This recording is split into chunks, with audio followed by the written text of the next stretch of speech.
Hi, it's Panda Movies here. Today, I'm going to explain the movie called Nanny McPhee and the Big Bang. Warning, there are spoilers ahead. Enjoy the video. The story is an installment in the Nanny McPhee series. This particular story starts off with Isabel Green being stressed out by her hectic life in 1943 while her husband Rory fights in World War II.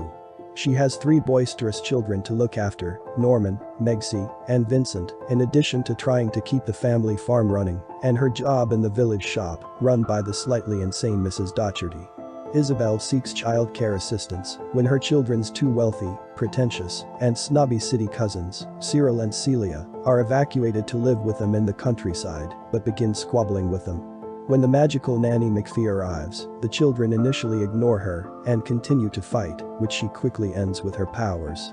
Meanwhile, Isabel's brother-in-law, Phil, has lost half of the farm and is being pursued by 2 female assassins hired by casino owner Mrs. Biggles.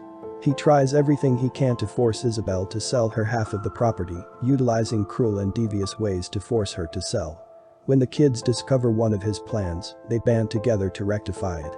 Isabel takes the kids on a picnic, during which an art warden, Mr. Docherty, warns them about bombs and how he imagines a pilot releasing his bomb by accident. Phil delivers a telegram indicating Rory was killed in war at the end of the picnic. The message is believed by Isabel and everyone else, but Norman says he can feel it in his bones that his father is not dead. The 2 boys ask Nanny McPhee to take them to the War Office in London, where Cyril and Celia's father, Lord Grey, works.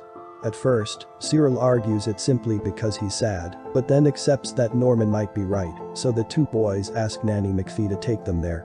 Nanny McPhee and the boys go to the War Office and ask Lord Grey, a high-ranking official, what has happened to Rory. Lord Grey sneers at Norman's incredulity at his father's death at first, but after Cyril reveals that he knows his parents are divorcing, Lord Grey investigates. Cyril informs Norman that he and Celia have been taken away because their parents are divorcing, and Norman inquires as to where Cyril and Celia will live while he is gone. When Cyril responds that their parents are solely interested in showing off to each other, Norman tells Cyril that he and Celia are welcome to reside on the Greens farm. Norman's father is not dead, but missing in action, and there is no record of a telegraph being sent to his mother, according to Lord Grey. Norman deduces that Phil falsified the telegram after the guys have left. Megsie, Celia, and Vincent try to stop Isabel from signing the documents and selling the farm while the boys are at the War Office. Just as she is ready to do so, a German pilot drops a massive bomb that rocks the entire area but does not detonate, leaving it jutting out of the barley field. Norman accuses Phil of forgery, which he acknowledges, and Isabel binds him to the stove when Nanny McPhee returns with Norman and Cyril.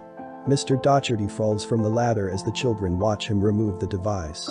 Megsie takes over and succeeds with the help of the other kids and Mr. Edelweiss, Nanny McPhee's jackdaw.